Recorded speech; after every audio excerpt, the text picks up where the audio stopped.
इन्नल हम्दुलिल्लाह नहमदुहु व नुसल्ली अला रसूलिहिल करीम अम्मा बाद अऊज़ु बिल्लाहिस समीइल अलीम मिनश शैतानिर रजीम मिन हमज़िहि व नफ़ख़िहि व नफ़सिहि बिस्मिल्लाहिर रहमानिर रहीम यसअलूनका अनिल अनफ़ाल क़ुलिल अनफ़ालु लिल्लाहि वर रसूल फ़त्तक़ुल्लाह व अस्लिहू ज़ात बैनिकुम व अतीउल्लाह व रसूलहू इन कुन्तुम मुमिनीन। तफ़सीरुल कुरान का सबक आज इंशाअल्लाह सूरतुल अनफ़ाल हम शुरू कर रहे हैं। सूरह आराफ हमारी मुकम्मल हो चुकी है और ये सूरह अनफ़ाल जो है ये मदनी सूरत है। इस सूरत के 75 आयतें हैं, 10 रुकू हैं इसके अंदर, और इससे आगे सूरह तौबा भी मदनी सूरत है। पीछे मैं पहले बता चुका हूँ, दोबारा से आपके ज़हन नशीन करने के लिए कि ये दूसरा ग्रुप हम पढ़ रहे हैं कुरान करीम का, यानी सूरतों के जो अलग अलग ग्रुप्स बने हुए हैं। वो पहला ग्रुप था जिसमें एक सूरत, पहली सूरत मदनी थी, सूरह फातिहा, और फिर सूरह बकरा, सूरह आल इमरान, सूरतुन निसा और सूरह मायदा, वो मदनी सूरतें थीं और तफसीली लंबी सूरतें हैं। और फिर दूसरा ग्रुप शुरू हुआ था सूरह मायदा से, सूरह अनाम से मायदा तक एक रुकू, एक ग्रुप ख़त्म, और सूरह अनाम और सूरह आराफ ये 2 सूरतें मक्की सूरतें हैं और बड़ी तफसीली सूरतें हैं। और उसके साथ ही आगे 2 सूरतें मदनी हैं।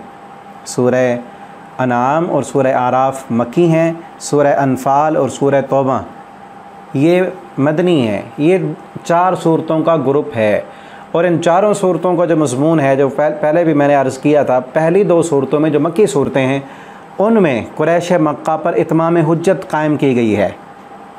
सूरह अनाम में तौहीद के दलाइल दिए गए हैं, मुख्तलिफ़ अंदाज से समझाया गया है और आखिरी हरबे तक उनको सुधारने की और इस्लाम कबूल करने की उनको दावत दी गई है। और वो अड़े रहे तो फिर सूरह आराफ के अंदर उनको साबका कौमों के वाक़यात सुनाकर भी समझाया गया है कि तुम ये ना समझो कि हम बड़े आला हैं, मक्का के हम मुजाविर हैं, मुतवल्ली हैं और हमें कुछ नहीं होगा। देखो तुमसे पहले बड़े बड़े लोग आए, नूह अलैहिस्सलाम का वाक़या, कौम आद, समूद, फ़िरौन, कौम लूत, और फिर मूसा अलैहिस्सलाम का तफसीली वाक़या वो पीछे सूरह आराफ में उनको बता दिया गया कि उसके बाद अगर फिर भी अब वो अड़े रहें तो फिर अल्लाह का कानून क्या है कि जब हुज्जतें तमाम हो जाएं, जब कौमों को दी हुई मोहलत ख़त्म हो जाती है तो अल्लाह रब्बुल आलमीन का अज़ाब फिर उन कौमों पर आ जाता है। उस अज़ाब की पहली किस्त जो है इस सूरत के अंदर बयान की गई है। वो ग़ज़वा बदर की सूरत में कुरैश मक्का पर अज़ाब की पहली किस्त इन पर नाज़िल हो गई थी, उसी का यहाँ इस सूरत में इशारा है और उसी के पस मंज़र में ये सूरत नाज़िल हुई है। तो इसका तर्जुमा पढ़ते हैं, फिर मज़ीद तफ़सीलन मैं बताता हूँ इसका पस मंज़र भी और ग़ज़वा बदर का भी मुख्तसर। उस वाक़े को समझना भी ज़रूरी है इन आयतों को समझने के लिए। पहले इसका लफ्ज़ी तर्जुमा हम देख लेते हैं। यसअलूनका, वो सब सवाल करते हैं, का आपसे, अनिल अनफ़ाल, माल गनीमत के बारे में। क़ुलिल अनफ़ाल, कह दीजिए कि माल गनीमत लिल्लाह, अल्लाह के लिए है, वर रसूल, और रसूल के लिए है। फ़त्तक़ुल्लाह, पस तुम सब डरो अल्लाह से। व अस्लिहू, और तुम सब अपनी इस्लाह करो, ज़ात बैनिकुम, अपने दरमियान। व अतीउल्लाह, और तुम सब अल्लाह की इताअत करो, व रसूला, और उसके रसूल की इताअत करो। इन कुन्तुम मुमिनीन, अगर तुम मोमिन हो। इन्नमल मुमिनून, दर हकीकत मोमिन तो वो होते हैं, अल्लज़ीना, जो कि इज़ा ज़ुकिरल्लाह, जब ज़िक्र किया जाए अल्लाह का, वजिलत, तो डर जाते हैं, क़ुलूबुहुम, उनके दिल, व इज़ा, और जब तुलियत, तिलावत की जाती हैं, अलैहिम, उन पर, आयातुहु, उसकी आयतें, ज़ादतहुम, तो बढ़ा देती हैं उनको ईमाना, ईमान में। अल्लाह के कुरान की आयतें मोमिनों का ईमान बढ़ा देती हैं। व अला रब्बिहिम यतवक्कलून, और वो सब अपने रब पर भरोसा रखते हैं। अल्लज़ीना, वो लोग, युक़ीमून अस्सलात, जो कायम करते हैं नमाज, व मिम्मा रज़क़नाहुम, और उससे जो हमने रिज़्क़ दिया उन्हें, युनफ़िक़ून वो सब खर्च करते हैं। उलाइका हुमुल मुमिनून हक़्क़ा वो लोग ही सच्चे मोमिन हैं, हक़्क़ा हकीकी मोमिन। लहुम मग़फ़िरा उनके लिए मग़फ़िरत है, लहुम दरजातुन उनके लिए दराजात हैं, इंद रब्बिहिम उनके रब के पास, व मग़फ़िरतुन और बख्शिश है, व रिज़्क़ुन करीम और इज़्ज़त की रोज़ी है। कमा अख़रजका जिस तरह निकाला आपको रब्बुका आपके रब ने मिन बैतिका आपके घर से, बिलहक़ हक़ के साथ, व इन्न फ़रीक़म मिनल मुमिनीन लकारिहून और बेशक एक जमात मोमिनीन में से लकारिहून इसको नापसंद समझती थी इस निकलने को। और निकलना क्या है वह अभी हम तफ़सील में देखते हैं। युजादिलूनक वो सब झगड़ा करते थे आपसे, फ़िल हक़ हक़ में, बादमा तबय्यन इसके बाद के तबय्यन वो वाज़े हो गया था, कअन्नमा गोया के युसाक़ूना वो सब हाँके जा रहे हों, इलल मौत मौत की तरफ, वहुम यंजुरून और वो सब देख रहे थे। वइज़ याइदुकुमुल्लाह और जब वादा कर रहा था तुमसे अल्लाह, इहदत ताइफ़तैन एक का दो गिरोहों में से, कि दो गिरोहों में से एक तुम्हें मिलना है, अन्नहा लकुम यकीनन वो तुम्हारे लिए है, व तवद्दून और तुम सब चाहते थे, अन्न गैर ज़ाति शौक़ा के बग़ैर असलहा वाला जो काफ़िला है वो हमें मिल जाए, तकूनु लकुम हो वो तुम्हारे लिए, व युरीदुल्लाह और अल्लाह चाहता था, अन युहिक़्क़ल हक़्क़ा के वो सच कर दे हक़ को, बिकलिमाती अपने कलमे के साथ अपनी बातों के साथ, व यक़्ता और वो काट दे दाबिरल काफ़िरीन काफ़िरों की जड़, लियुहिक़्क़ल हक़ ताकि वो सच्चा कर दे हक़ को, व युब्तिलल बातिल और वो झूठा कर दे बातिल को, वलौ करिहल मुजरिमून अगरचे मुजरिम इसे ना पसंद करते हैं। इज़ तस्तगीसूना रब्बकुम जब तुम सब फरियाद कर रहे थे अपने रब से, फस्तजाब लकुम तो उसने दुआ कबूल की तुम्हारी, अन्नी मुमिद्दुकुम के बेशक मैं मदद करने वाला हूँ तुम्हारी, बिअल्फ़िम मिनल मलाइका 1000 फरिश्ते से, मुर्दिफ़ीन एक दूसरे के पीछे आने वाले, कतार दर कतार आने वाले हैं। वमा जअलहुल्लाह और नहीं बनाया उसको अल्लाह ने, इल्ला बुशरा मगर खुशखबरी, वलितत्मइन्ना और ताकि मुतमइन हो जाएँ, बिही उससे, क़ुलूबुकुम तुम्हारे दिल, वमन नस्रु और नहीं है मदद, इल्ला मिन इंदिल्लाह मगर अल्लाह की तरफ से, इन्नल्लाह बेशक अल्लाह, अज़ीज़ुन हकीम निहायत गालिब है और ख़ूब हिकमत वाला है। यहाँ तक रुकू कंप्लीट हुआ। अब इसकी तफसीर हम देखते हैं। यहाँ से ना शुरू की जा रही है सूरत एक सवाल से, कि सवाल किया यसअलूनका अनिल अनफ़ाल माल गनीमत के बारे में, क्योंकि पहली जंग हुई थी जंग बदर, इससे पहले मुसलमानों ने कोई बाकायदा जंग नहीं लड़ी थी, तो इसलिए कोई माल गनीमत नहीं था और ना ही उसके मुताल्लिक़ कोई सवाल की नौबत पेश आई। जब जंग बदर हुई, माल गनीमत आया मुसलमानों के हाथ में, तो उस वक्त जो है ज़रूरत हुई सवाल की कि अब माल गनीमत कहाँ करना है, किधर तकसीम करना है, किन को देना है। तो बाज़ सहाबा कराम जो थे वो कहते थे कि जंग हमने लड़ी है, माल गनीमत हमने इकट्ठा किया है तो हमें दिया जाए। बाज़ थे वो कहते थे कि हम काफ़िरों के ताक़ुब में थे, काफ़िरों को हमने भगाया, काफ़िर भाग गए तो पीछे तुमने माल जो है वो इकट्ठा किया, हमें मिलना चाहिए। तो उस पर उन्होंने सवालात किए, ठीक है ना। तो यहाँ एक और बात भी बड़ी नुक्ते की और इंतहाई इस्लाह की बात है, वो ये है कि अल्लाह ताला से वो सवाल कर रहे थे कि माल का, दुनिया का, कि माल गनीमत आ गई तो किसको मिलनी चाहिए। कुछ सहाबा कहते हैं हमें ज़्यादा हिस्सा मिलना चाहिए, जो जिन्होंने इकट्ठा किया था। कुछ कहते नहीं, हमने काफ़िरों को भगाया, लड़ाई हमने ज़्यादा की, हमें ज़्यादा मिलना चाहिए।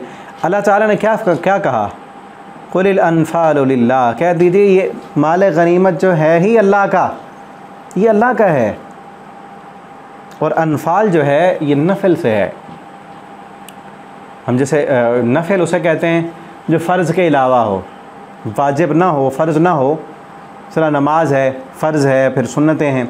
और अगर कोई इंसान अपनी तरफ से पढ़ता है, जैसे इशराक की नमाज है, तहज्जुद की नमाज है, नफल है, यानी ये कोई लाजिम नहीं है। इसी तरह ये अनफ़ाल माल गनीमत के लिए भी इसलिए बोला जाता है कि मुसलमानों को ये पहले तो जो पहली उम्मतें थीं उनके लिए हलाल नहीं था, मुसलमानों के लिए माल गनीमत हलाल हुआ। और मोमिन जो है उसका मकसद माल नहीं होता, ये तो इजाफ़ी तौर पर मिल जाता है। जिस तरह इबादत इजाफ़ी तौर पर की जाए तो वो नफिल होती है, इसी तरह ये माल भी मोमिन का मकसद तो असल अल्लाह के दीन की सरबुलंदी होता है, जिहाद करना, न माल गनीमत न किश्वर कुशाई। मेरी ज़िंदगी का मकसद तेरे दीन की सरफराजी। मोमिन तो अल्लाह के दीन को बुलंद करने के लिए लड़ता है। उस लड़ाई में अगर उसे कहीं से कोई माल मिल जाता है तो वो नफल कहलाता है। और खालिसतन ईमान वाले जो होते हैं, जो इस्लाम की लड़ाई होती है, वो अल्लाह के दीन की सरबुलंदी के लिए होती है। बाकी आम जो ताकतें दुनिया की फ़ौजें वो लड़ती हैं, उनके कई मकासद होते हैं। ज़मीनें हासिल करना, मुल्कों पर कब्ज़ा करना, अपनी हुकूमत चलाना और मुल्कों के रॉ मटीरियल को अपना बना लेना, उनके लोगों को अपना ग़ुलाम बना लेना और उनसे जो है काम कराना, यानी सारे उनके मकासद दुनिया के लिए होते हैं। लेकिन इस्लाम की जो जंग है, जितनी भी नबी करीम सल्लल्लाहु अलैहि वसल्लम ने जिहाद किया, जंगें लड़ी, उनका मकसद ना ही इंसानियत को कत्ल करना था, ना उन पर जुल्म करना था, ना उनके माल और जायदाद पर कब्ज़ा करना था, ना ही ख़ित्तों और ज़मीनों पर कब्ज़ा करना था। सिर्फ़ एक ही मकसद था कि इस ज़मीन पर अल्लाह का हुक्म नाफिज हो, इंसानों को इंसानों की ग़ुलामी से निकाल कर अल्लाह की बंदगी की तरफ लाना, ये एक ही मकसद था। हाँ, उस मकसद में अगर माल आ गया है तो अनफाल कहलाया है। तो अल्लाह ने ये भी तरबियत कर दी यहाँ पर कि तुम माल के पीछे क्यों लगे हुए हो। कुलिल अनफालु लिल्लाह, ये तो अल्लाह का है। फत्तकुल्लाह, तुम उस अल्लाह से डरो। अस्लिहू ज़ाता बैनकुम, अपने दरमियान इस्लाह करो। तुम क्यों माल के पीछे आके, अभी से माल थोड़ा सा आया, तुमने आपस में झगड़ना शुरू कर दिया। ये तो तुम्हारा मकसद नहीं है, ये दुनिया तो तुम्हारा मकसद नहीं है। अब ये देखें कि किन लोगों की तरबियत की जा रही है। बदर के सहाबा, जिनके बारे में अभी आगे भी हम पढ़ते हैं, कितनी अहम तरीन वो जंग थी। अल्लाह ने आसमान से उनको नज़र रहमत से देखा और उनके लिए ये ऐलान कर दिया कि बदर वाले आज के बाद कोई भी अमल न करें तो ये सारे जन्नती हैं। सब के लिए जन्नत का ऐलान कर दिया गया। रज़ियल्लाहु अन्हुम व रज़ू अन्हु के सर्टिफिकेट जारी कर दिए। इसके बाद जो मुसलमान हुए उनका दर्जा उनसे कम कर दिया गया, क्योंकि ये जंग ऐसी थी, ऐसी जंग थी, जंग बदर। इसको यौमुल फुरक़ान कहते हैं कि फ़र्क हो गया था वाज़े तौर पर कि अब किसका पलड़ा भारी है, अब कौन इस दुनिया पे सर उठाएगा, अब कौन जीतेगा। ठीक है ना। वो वाक़या क्या था, इसमें ये भी उस जंग की अहमियत भी आ जाएगी और ये आयतें समझना भी आसान हो जाएगा। थोड़ा सा मैं उसका ख़ुलासा आपको बयान कर देता हूँ। जो शुरू में मैंने किताब कही थी अर्रहीकुल मख्तूम, ठीक है ना, उसका भी अगर आप मुताला करें, आप कर रहे होंगे मुताला उसका, फिर से अगर उसमें जंग बदर का जो वाक़या है उसका थोड़ा सा पीछे पस मंज़र वो अगर पढ़ें तो बड़ी आसानी से ये चीज़ें समझ आएंगी और इस्लाम की तारीख़ हमारे सामने वाज़े होगी। वाक़या ये है कि नबी करीम सल्लल्लाहु अलैहि वसल्लम ने 13 साल, आप जानते हैं 13 साल मक्का में हाथ बांध कर रखे, हाथ नहीं उठाया। पीछे हम पढ़ा है सूरह आल इमरान में, कुफ़्फ़ू अयदियकुम, कहा गया अपने हाथों को रोक कर रखो, लड़ाई नहीं करनी, लड़ना नहीं, मुकाबला नहीं करना। आप उस वक्त आपने 13 साल क्या किया, सब्र किया, इस्तिक़ामत इख्तियार की। आप सल्लल्लाहु अलैहि वसल्लम के सहाबा को मारा गया, पीटा गया, ज़मीनें जायदादें जो है उन पर कब्ज़ा कर दिया गया, यहाँ तक कि आखिर में आपका नातका इस कदर बंद कर दिया गया कि मक्का में आपका रहना मुश्किल हो गया। आपके बाद सहाबा हबशा की तरफ हिजरत करके चले गए, हत्ता कि आप सल्लल्लाहु अलैहि वसल्लम ख़ुद भी मक्का छोड़कर मदीना की तरफ आ गए, लेकिन किसी के साथ कोई लड़ाई नहीं की। वो लोग जो कहते हैं कि इस्लाम तलवार के ज़ोर पे फैला है, उनके लिए ये सारी बातें उन्हीं के लिए हैं। 13 साल तक मारें खाई हैं। अब ज़रा तसव्वुर करें कि 13 साल में इतने बंदे तो थे ना। जब अबू जहल मार रहा था सुमैया के जिस्म पर, उसके जिस्म के 2 टुकड़े कर रहा था, ज़ुनैरा की आंखें उसने निकाल दी थी, हज़रत बिलाल को जो है तपते हुए अंगारों पे लटाया जा रहा था, कि 10-15 तो मुसलमान थे ना कम अज़ कम। उन 10-15 से अबू जहल नहीं संभाला जाता था, कहीं अकेले में पकड़ लेते, एक बोटी भी ना आती उसकी। लेकिन क्या था, वो शरारतें नहीं करनी थी, वो एक शरारत बन जाती। इस्लाम का हुक्म नहीं था, अल्लाह की तरफ से इजाज़त नहीं थी। हुक्म क्या था? कुफ़्फ़ू अयदियकुम, अपने हाथों को रोक के रखना है। चाहे तुम्हें मारें खारनी पड़ रही हैं, तुम पर जुल्म व सितम हो रहा है, तुमने क्या करना है? अभी अपनी बुनियादें मजबूत करनी है, ईमान मजबूत करना है। वो सारी चीज़ें जब हो गई, तलवार नहीं उठाने दी गई, कुछ नहीं था, हत्ता के छोड़ दिया आपने, मदीना में आ गए। वहाँ पर आपने आकर बुनियादें, इस्लाम की इमारत की बुनियादें खड़ी की हैं। मक्का में तरबियत की आपने, अपने जानिसार तैयार की, ऐसे जानिसारों की एक जमात तैयार हो गई जो आपके इशारे पर अपनी जानें कुर्बान करने के लिए तैयार थे, जिनका मकसद दुनिया नहीं था, जिनका मकसद माल और दौलत नहीं था, जिनका मकसद शोहरत नहीं था, जिनका मकसद अल्लाह के दीन की सरबुलंदी थी, अल्लाह से डरने वाले। वो एक जमात पूरी तैयार हो गई, वो आप लेकर आए मदीना में।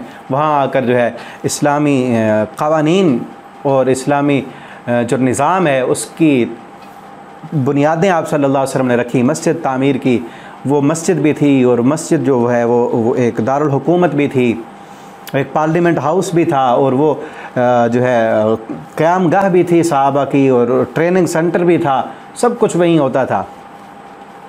फिर आप सल्लल्लाहु अलैहि वसल्लम ने 2 साल, ये 2 हिजरी में ये वाक़या हुआ है, 2 साल तक आप सल्लल्लाहु अलैहि वसल्लम सहाबा की वहाँ तरबियत करते रहे।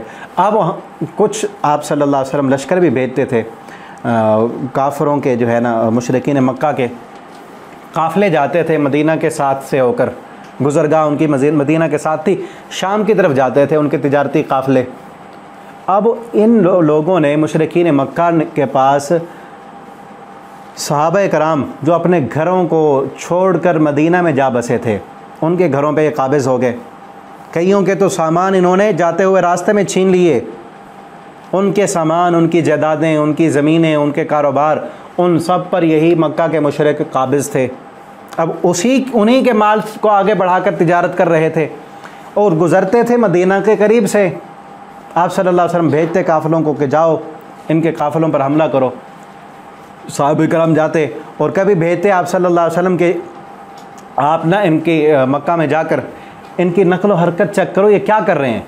क्योंकि जब नबी सल्लल्लाहु अलैहि वसल्लम मदीना में आ गए थे काफिर, उसके बाद भी वो कहते थे हमने मदीना में जाकर इन पर हमला करना है, इनको मिटाना है। सिर्फ वो सुकून में नहीं आए, एक तो ये यहाँ जुल्म कर रहे थे, भाग कर वहाँ गए, और वो कह रहे थे कि हम वहाँ जाकर इनको मारेंगे। कि इतनी मज़लूमियत की ज़िंदगी कि घर छोड़ दिए, कारोबार तुम्हें दे दिए, ज़मीनें जायदादें सब कुछ यहाँ छोड़कर चले गए, अब तो सुकून से रहने दो। नहीं, तैयारी कर रहे थे। और आप सल्लल्लाहु अलैहि वसल्लम फिर उनको भेजते सहाबा को कि देख के आओ वो क्या तैयारी कर रहे हैं। हुआ ये कि अबू सुफियान एक बहुत बड़ा तिजारती काफ़िला सामान का लेकर वो शाम की तरफ जा रहा था। नबी सल्लल्लाहु अलैहि वसल्लम को इतला हो कि बहुत बड़ा तिजारती काफ़िला आ रहा है, और उनमें अक्सर सामान उन्हीं सहाबा का भी था कि जो अपने घर बार छोड़कर मदीना में आ गए थे, उनकी ज़मीनें जायदादें बेची उन्होंने और उनका सामान तिजारत के लिए लेकर जा रहे थे। आप सल्लल्लाहु अलैहि वसल्लम ने भी सहाबा को तैयार किया कि हमने इनके लश्कर पर हमला करना है, और सामान चूँकि हमारा है, हमारी ज़मीनें जायदादें लूटी हैं इन्होंने, हमने भी उनसे ले लेना है। आप सल्लल्लाहु अलैहि वसल्लम सहाबा को तैयार करा के आए। आप जब पहुँचे तो अबू सुफियान निकल गया, पहले से निकल गया था।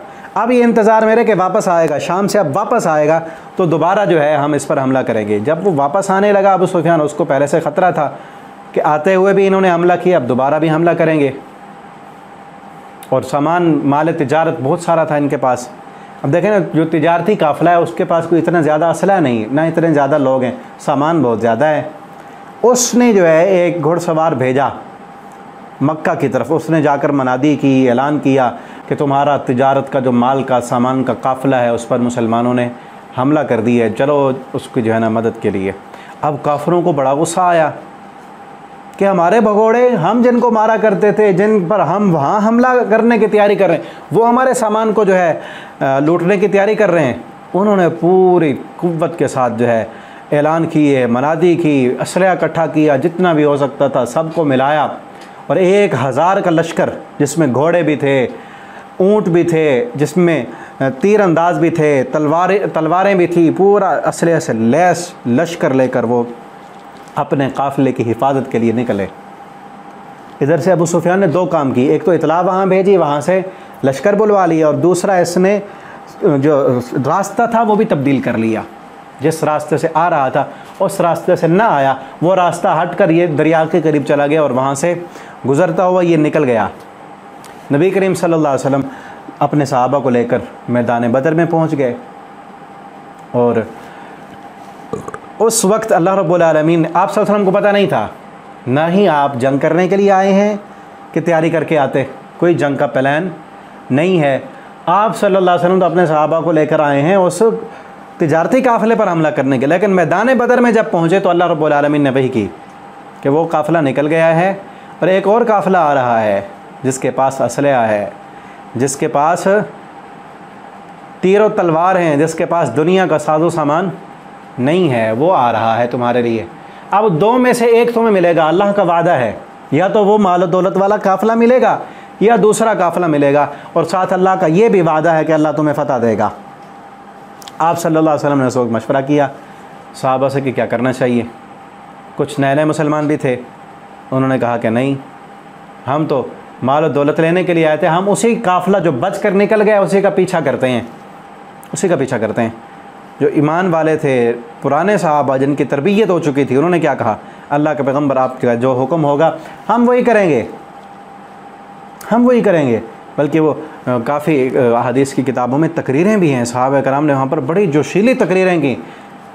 सहाबा कराम कहने लगे, अल्लाह के पैगम्बर हम मूसा अलैहिस्सलाम की कौम नहीं है। पीछे हम पढ़ा है ना, मूसा अलैहिस्सलाम की कौम ने कहा था फ़ज़हब अंता व रब्बुका फ़क़ातिला, अल्लाह के पैगम्बर हम वो नहीं, आप हुक्म करें, चाहे हम निहत्ते हैं, हमारे पास तलवारें नहीं हैं, हमारे जिस्म बीमार हैं, ठीक है ना। नए नए मदीने में आए थे तो बीमार थे, कमज़ोर थे, बूढ़े थे, और बच्चे औरतें सबको मिलाकर 313 बने थे। आगे 1000 का लश्कर आ रहा था और इनके पास असलहा भी नहीं, साजो सामान भी नहीं, जंग की तैयारी करके भी नहीं आए, कुछ भी नहीं है। और ईमान क्या था, जान सारी किस कदर थी। अल्लाह के पैगम्बर से कहते हैं, अल्लाह के पैगम्बर आप हुक्म दें, आपके आगे भी हम लड़ेंगे, आपके पीछे भी, आपके दाएँ भी, आपके बाएँ भी, हम गर्दनें कटा देंगे, आप इशारा तो करें जो आपका हुक्म होगा। आप सल्लल्लाहु अलैहि वसल्लम ने जब अपने सहाबा का ईमान देखा, आपने कहा ठीक है, ठीक है, फिर लड़ना है। और अल्लाह ने यही फ़ैसला किया है कि हमें वो लश्कर मिलेगा जिसके पास सादो सामान नहीं है, जो असलहा वाला लश्कर है, वो लश्कर हमारे लिए आएगा। अन्ना गैर ज़ाति शौक़त तकूनु लकुम, सहाबा में से कुछ कहते थे कि वो लश्कर मिले जिसके पास सादो सामान है, जिसके पास असलहा नहीं है। लेकिन अल्लाह का फ़ैसला था कि वो मिले जिसके पास असलहा है, ताकि आज पता चले कि हक़ क्या है, बातिल क्या है। और फिर वही लश्कर आया, वो लश्कर आकर उसने पड़ाव किया, और आकर उस जगह पर पड़ाव किया उसने जो जगह ज़मीन पुख्ता थी, और नबी करीम सल्लल्लाहु अलैहि वसल्लम के सहाबा के लिए वो जगह बची जो रेतला इलाका था, जहाँ पर फिसलना आसान था, जहाँ पर पानी नहीं था। उस मक्का वालों ने आकर जो पानी का चश्मा था उस पर भी कब्ज़ा कर लिया, और बेहतरीन जो ज़मीन थी, जगह थी, उस पर भी कब्ज़ा कर लिया। असलहा भी उनके पास था, साजो सामान भी उनके पास था। नबी करीम सल्लल्लाहु अलैहि वसल्लम के सहाबा बेसरो सामानी के आलम में, असलहा भी नहीं, सामान भी नहीं, और पानी की भी किल्लत है, गर्मी है, और रमज़ान का महीना था। रमज़ान का महीना 16 रमज़ान को आए, 17 रमज़ान को जंग हुई, यौमुल फ़ुरक़ान 17 रमज़ान है, रमज़ानुल मुबारक का महीना। रोज़ों की हालत में कैसा ईमान था उनका। फिर उस रात हज़रत अबू बकर कहते हैं, मैंने अपने आका को देखा, आप सल्लल्लाहु अलैहि वसल्लम रात भर सोए नहीं। अबू बकर कहते हैं, मैंने देखा आप सल्लल्लाहु अलैहि वसल्लम दुआएं कर रहे थे, अल्लाह से रो रो कर, सर सज्दे में रखा हुआ था आंसुओं से। आप सल्लल्लाहु अलैहि वसल्लम के आंसुओं से मैदान बदर की रेत जो है वो भीग चुकी थी, और आप कह रहे थे, अल्लाहुम्मा इन तहलिक हाज़िहिल असाबा लन तुअबद बादा, अल्लाह मेरी 13 साल 14 साल की मेहनत ये 313 हैं, ये 313 मेरी कुल कायनात है। इन तहलिक हाज़िहिल इसाबा, अगर ये मुट्ठी भर मेरे साथी आज मारे गए तो फिर याद रखना तेरी इबादत करने वाला इस दुनिया में कोई नहीं होगा। हम अपने लिए नहीं आए, अल्लाह तेरे लिए आए हैं, तेरे वादे थे नुसरत के, अल्लाह अपनी वो मदद भेज दे। सैयदना अबू बकर कहते हैं, मैंने अपने पैगम्बर को इतना रोता हुआ देखा, और मैं गया, अबू बकर सिद्दीक़ गए, कंधे पर हाथ रखा और कहा, अल्लाह के पैगम्बर आपने जो दुआएं की, आपका अल्लाह आपकी दुआएं कभी रद्द नहीं करेगा। आप सल्लल्लाहु अलैहि वसल्लम ने फिर आसमान की तरफ निगाहें उठाईं और कहने लगे, अबू बकर जाकर मेरे सहाबा को खुशखबरी सुना दो, मैंने आसमान से फ़रिश्तों को उतरते हुए देख लिया है। अल्लाह की रहमत के फ़रिश्ते आसमान से नबी करीम सल्लल्लाहु अलैहि वसल्लम, सहाबे कराम, ईमान वालों की मदद के लिए उतरे। 1000 फ़रिश्ते अल्लाह रब्बुल आलमीन ने उतारे मैदान बदर में, जब नबी सल्लल्लाहु अलैहि वसल्लम ने अल्लाह से मदद मांगी। आगे आ रहा है, इज़ तस्तगीसून रब्बकुम, जब तुम फरियाद कर रहे थे। इस्तिगासा कहते हैं फरियाद रसी करना। इस्तिगासा कर रहे थे, दुआएं मांग रहे थे। अपने किससे दुआएं मांगी थी?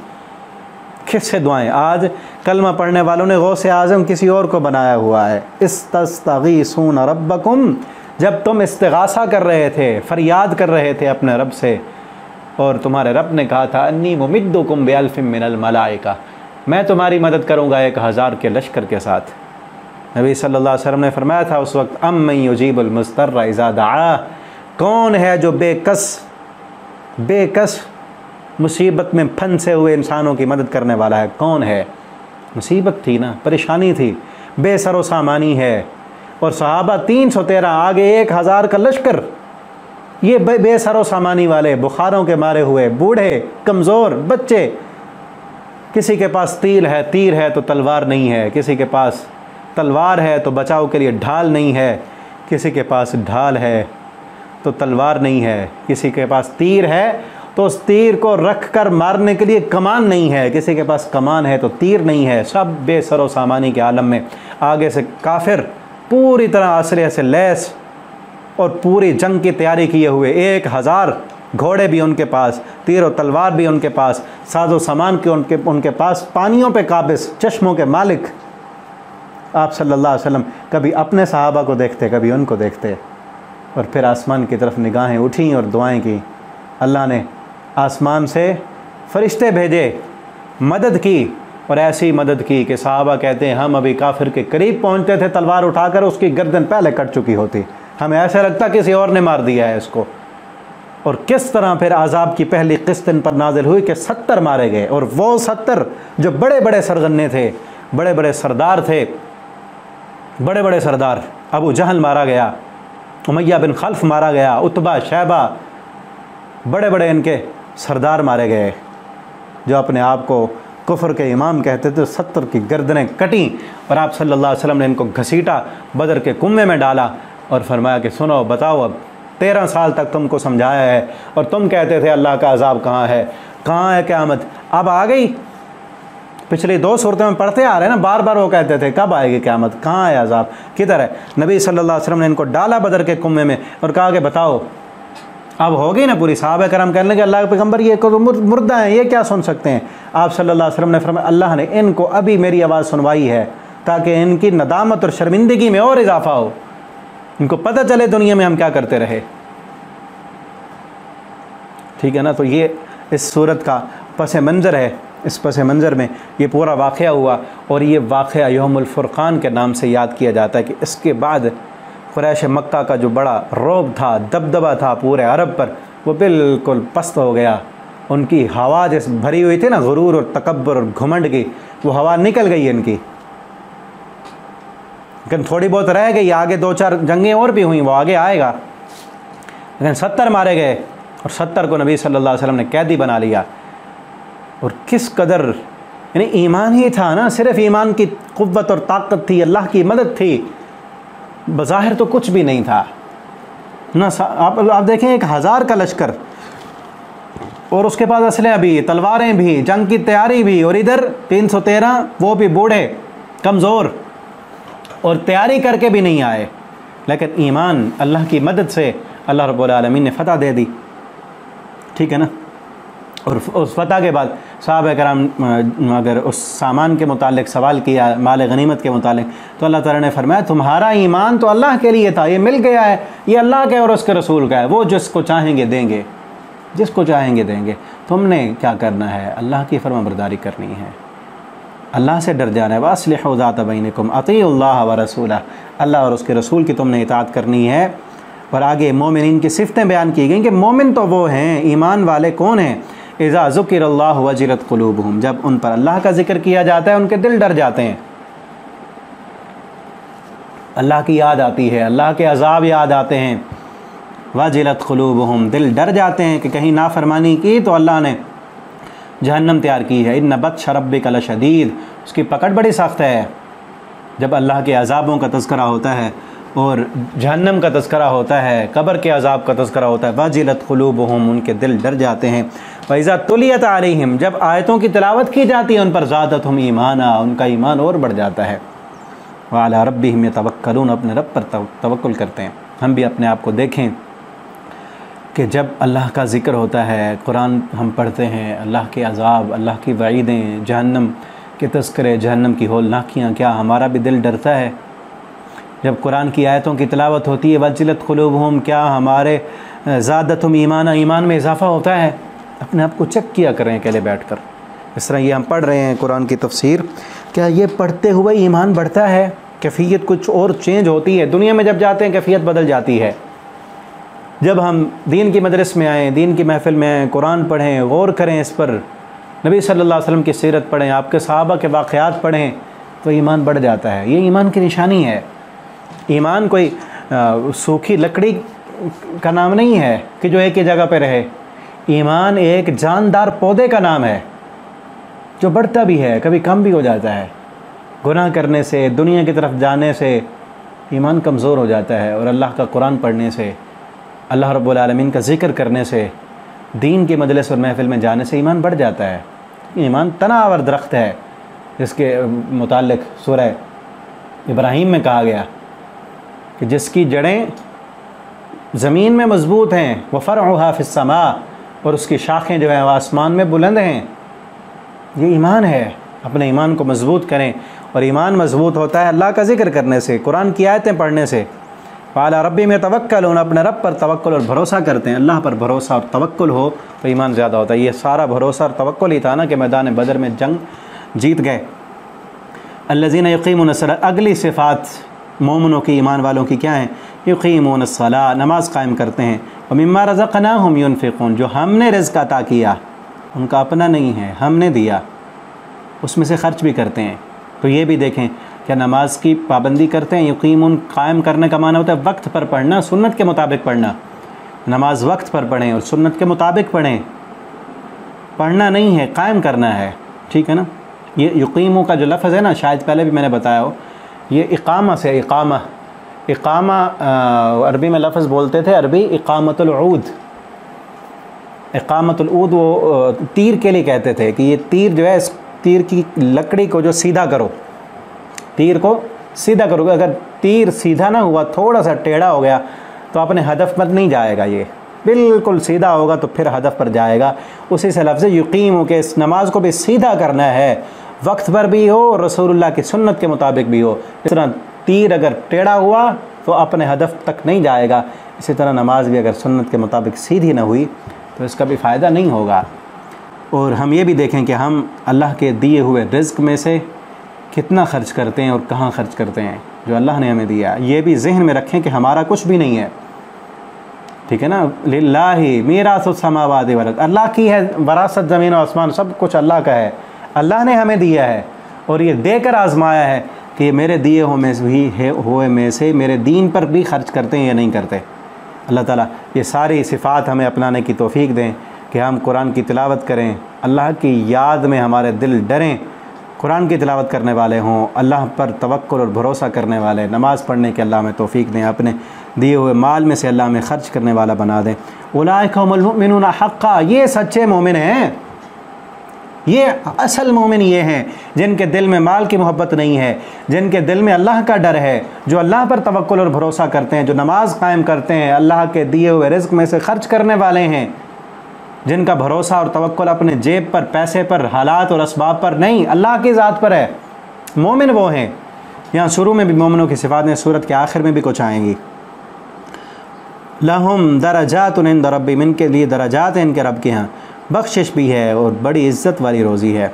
कमा अखरजका रब्बुका, अब ना ये जो शुरू में था ना कि ये अनफाल के बारे में आपसे सवाल करते हैं, ये सवाल भी उसी तरह है जिस तरह आपको आपके रब ने निकाला उस जंग के लिए आपके घर से हक़ के साथ। एक जमात उसको भी नापसंद करती थी, अब एक जमात को ये भी नापसंद होगा कि हमारा जो है मशवरा क्यों नहीं माना जा रहा इसके बारे में।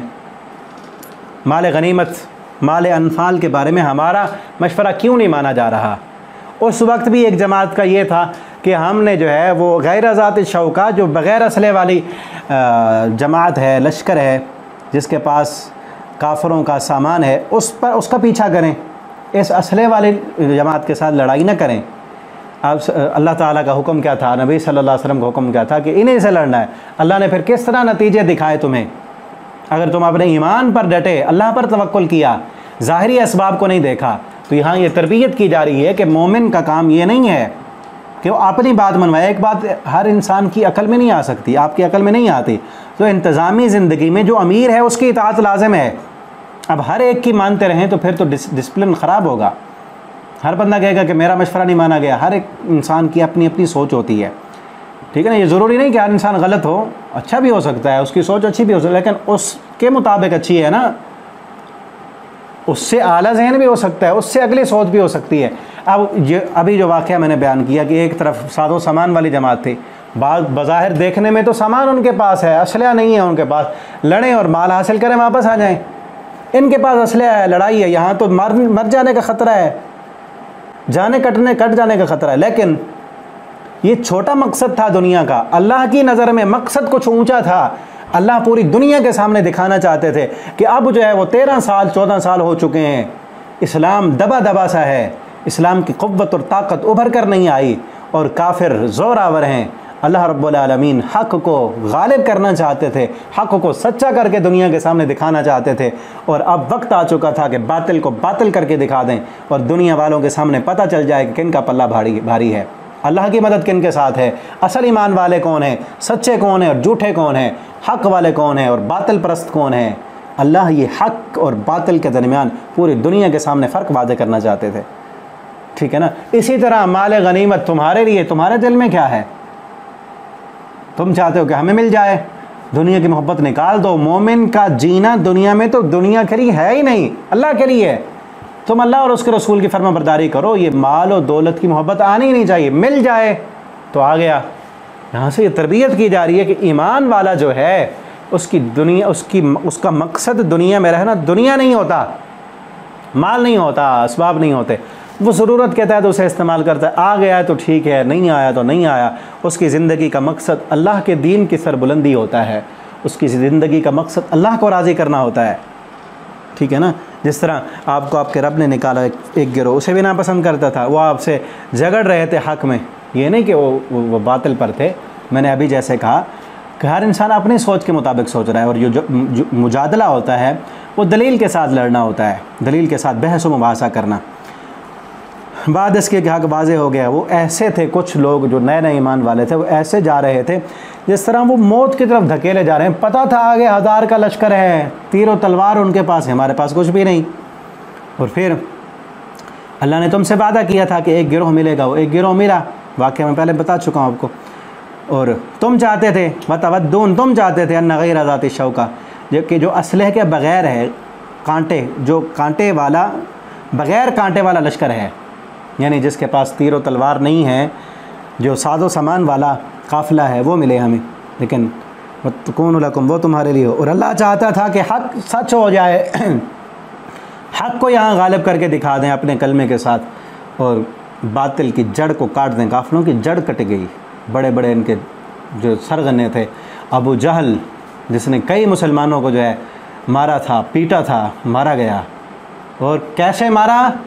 एक दो छोटे से बच्चे, माज़ और मुअव्वज़ हैं, कितने ज़बरदस्त थे वो नौजवान, माज़ और मुअव्वज़, छोटे छोटे दो बच्चे।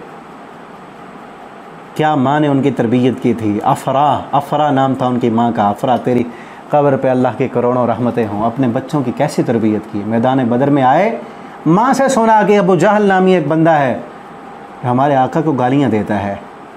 माँ ने ये नहीं कहा मेरे अभी बच्चे हैं, अभी तो छोटे हैं, अभी तो ये मेरे बुढ़ापे का सहारा बनेंगे, मुझे दुनिया कमा कर देंगे। उन्होंने कहा नहीं, ये मेरे बच्चे मेरे मोहम्मद सल्लल्लाहु अलैहि वसल्लम की इज़्ज़त पे कुर्बान हैं। भेज दिए जंग में। आए मैदान बदर में, हज़रत अब्दुल्ला इब्न मसूद कहते हैं, मेरी कमीज़ को पकड़ कर मुझसे पूछ रहे थे, चचा जान हमें बताओ अबू जहल कौन है। उन्हें पता भी नहीं था कि कौन है। कहते मैंने इशारा किया कि ये देखो, ये सामने जो घोड़े पर सवार है, ये अबू जहल है। कहता मेरे इशारा करने की देर थी, वो ऐसे झपटे, दौड़ के गए, एक ने उसके घोड़े पर तलवार मारी, वो गिरा, दूसरे ने मारा, उसको काटा। 2 छोटे छोटे बच्चों से अल्लाह रब्बुल आलमीन ने उसकी गर्दन कटवा कर दुनिया के लिए इबरत का निशान बना दिया कि इतना बड़ा कुफ्र का सरगना और छोटे छोटे मासूम बच्चों ने उसको कत्ल कर दिया है। और फिर मिला, इसकी गर्दन कटी हुई थी, थोड़ा सा सांस निकल रहा था। अब्दुल्लाह इब्न मसूद ने देखा। अब्दुल्लाह इब्न मसूद बकरियों के चरवाहे थे, बकरियां चराया करते, हमारे नबी सल्लल्लाहु अलैहि वसल्लम ने बकरियां चराई हैं। अब ये सरगन्ना, कुफ्र का सरगन्ना, जब अब्दुल्लाह इब्न मसूद ने देखा कि अभी सांसें इसकी चल रही हैं, इसकी गर्दन काटने लगे, इसके सीने पे चढ़ के। अब किसी को कहता है आज एक बकरियों का चरवाहा मेरी गर्दन काट रहा है, कोई बड़ा तो काटता ना है। मरते वक्त भी गुरूर और तकब्बर नहीं किया। फिर कहता है गर्दन को नीचे से काटना, ताकि जब बाकी गर्दनों के सामने मेरा सर भी पड़ा हो, पता चले कि ये सरदार की गर्दन है। अकड़ नहीं गई थी, गुरूर और तकब्बर ख़त्म नहीं हुआ था। अल्लाह ने मिटा दिया सब कुछ, सफ़ा हस्ती से मिट गए और इबरत का निशान बना दिया। उस वक्त हक़ गालिब हो गया और पूरी दुनिया ने देखा कि हक़ किन के पास है। और उभर कर इसके बाद, यौमुल फुरक़ान के बाद, मुसलमान उभर कर पूरी दुनिया के सामने, पूरे जज़ीरतुल अरब में फैल गया कि मुसलमान जो उभरती हुई ताकत थे वो अब उभर कर सामने आ रहे हैं। वो लोग जिन्होंने इनको मारा था, पीटा था, सामने आ गए, 70 मारे गए, 70 को उन्होंने कैदी बना लिया है। लिहिक़्क़ल हक़, ताकि सच कर दे वो हक़ को, वयुब्तिल बातिल, और बातिल को बातिल करके दिखा दे। और दिखा दिया अल्लाह ने। वलौ करिहल मुजरिमून, मुजरिम तो इसे नापसंद करते थे। इज़ तस्तगीसून रब्बकुम, जब तुम मदद मांग रहे थे अपने रब से। वो मदद क्या थी अभी मैंने बताया। नबी सल्लल्लाहु अलैहि वसल्लम ने उस वक्त झोलियाँ फैलाकर, सर सजदे में रख कर, आंसू बहा कर अपने रब से कहा था, अल्लाहुम्मा इन तहलिक हाज़िहिल इसाबा लन तुअबद बादा। अल्लाह ये मुट्ठी भर, मेरी 13 साल की कुल मेहनत यही सब कुछ है, यही 313 है। अल्लाह अगर तूने मदद न की, तेरे वादे हैं, अगर तेरी मदद ना हुई, हम कुछ नहीं कर सकते, हम कुछ नहीं कर सकते। हमारे प्यारे पैगम्बर सल्लल्लाहु अलैहि वसल्लम भी अल्लाह से मदद मांग रहे हैं। और आज कई लोग कहते हैं भर दो झोली मेरी या मोहम्मद। ऐसे शिरकिया बोल कवालियों में, शायरों में, शेरों में, नातों में। कुरान पढ़ के देखें, इस तस्तगीसून, जब तुम सब मदद मांग रहे थे अपने रब से, अल्लाह ने तुम्हारी मदद की। और अल्लाह ने क्या कहा, फस्तजाब, दुआ कबूल की और कहा कि मैं तुम्हारी मदद करूँगा। 1000 फरिश्ता तो एक ही काफ़ी था। कितने ताकतवर फरिश्ते हैं, एक फ़रिश्ता चीख मारे सब ख़त्म हो जाए। लेकिन इंसान की जो नफ्सियात है ना, वो तादाद से जो है ना, वो उनके दिल वो हो जाते हैं, दिल बड़े हो जाते हैं, इत्मीनान हो जाता है। अल्लाह ने कहा 1000 फरिश्ते भेजूँगा ताकि तुम्हारे दिलों में घबराहट ना हो। वो मज़ीद आगे भी आ रहा है, मुर्दिफीन एक दूसरे के पीछे, कतार अंदर दर कतार। एक शेर में कहते हैं ना, इकबाल का शेर है कि आज भी अगर हो फ़िज़ाए बदर पैदा तो उतर सकते हैं फ़रिश्ते कतार अंदर दर कतार। जिस तरह उस वक्त फ़रिश्ते उतरे थे, उस जैसा ईमान तो हो ना जिस तरह बदर में सहाबा का ईमान था।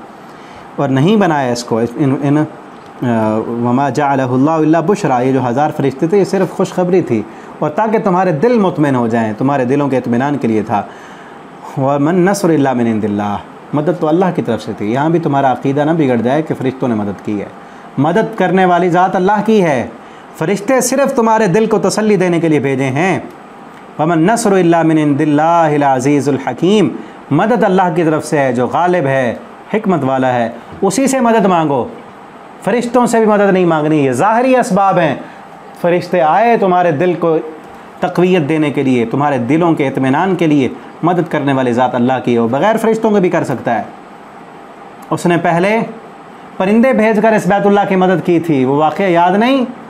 परिंदे भेजकर उसने अबरा के लश्कर को नेस्त नाबूद किया था, मच्छर के ज़रिए से नमरूद को हलाक किया था, पानियों के अंदर फ़िरौन को गोते दिए थे, एक आवाज़ भेजकर कौमे जो है शुएब को ख़त्म कर दिया था, ज़लज़ले भेजे थे, उसने एक फ़रिश्ते के पर मारने से पूरी कौम को अंधा कर दिया था। पीछे वाक़यात पढ़ चुके तुम। मदद अल्लाह की तरफ से है, वो जिसको चाहे भेज कर करा दे। ठीक है ना। आगे मज़ीद इंशाअल्लाह यही वाक़या आगे भी है, अगले सबक में हम पढ़ेंगे। अल्लाह ताला हमें कुरान को पढ़ने समझने, इसके मुताबिक अपना अक़ीदा अमल बनाने की तौफ़ीक दें। आखिर दावाना अल्हम्दुलिल्लाहि रब्बिल आलमीन।